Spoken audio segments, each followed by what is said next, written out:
मंगळसूत्र गळ्यातून चोरणाऱ्याला 3 वर्ष सक्तमजुरी आणि बांधणाऱ्याला जन्मठेप. काय फालतूगिरी आहे.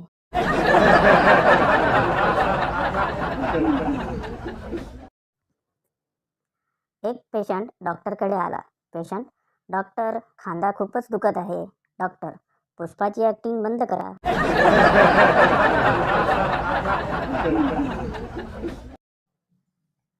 ऑनलाईन शिक्षण म्हणजे काय असतं?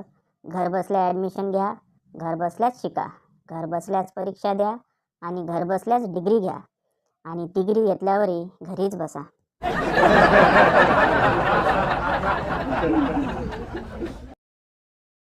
वाण्याला अजवाईन दे म्हटलं तर म्हणतो, मॅडम अजून माल आला नाही, नंतर या.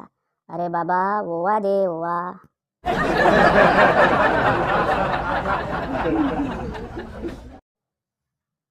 रम्या, तुला आपल्या वर्गातली पूजा आठवते का? मी: हो, कसले मोठे होते तिचे. रम्या: ती आता माझी बायको आहे. मी: डोळे अजून तसेच मोठे आहेत का रे तिचे?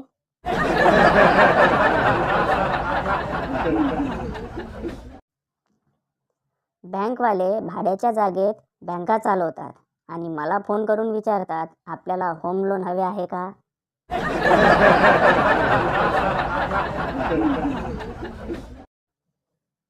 नवरा: तुला माहीत आहे का, काल आमचे बॉस कोमात गेले. बायको: त्यांचं काय बाई, पैसेवाले लोक आहेत ते, सुट्टीत कुठे पण जातील. आपल्यासारखं आहे का, सारखं घरात घरात.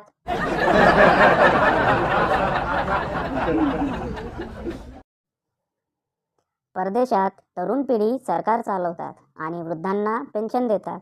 भारतात मात्र वृद्ध लोक सरकार चालवतात आणि तरुणांना पेन्शन देतात.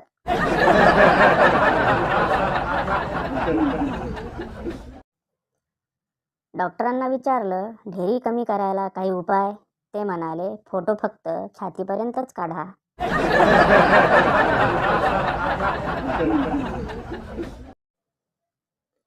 आता मुलगी बघायला गेल्यावर मुलाकडचे सांगतील, सुपारीचं खांड तर लांबच राहिलं, आमचा मुलगा साधं किराणा दुकानात सुद्धा कधी जात नाही.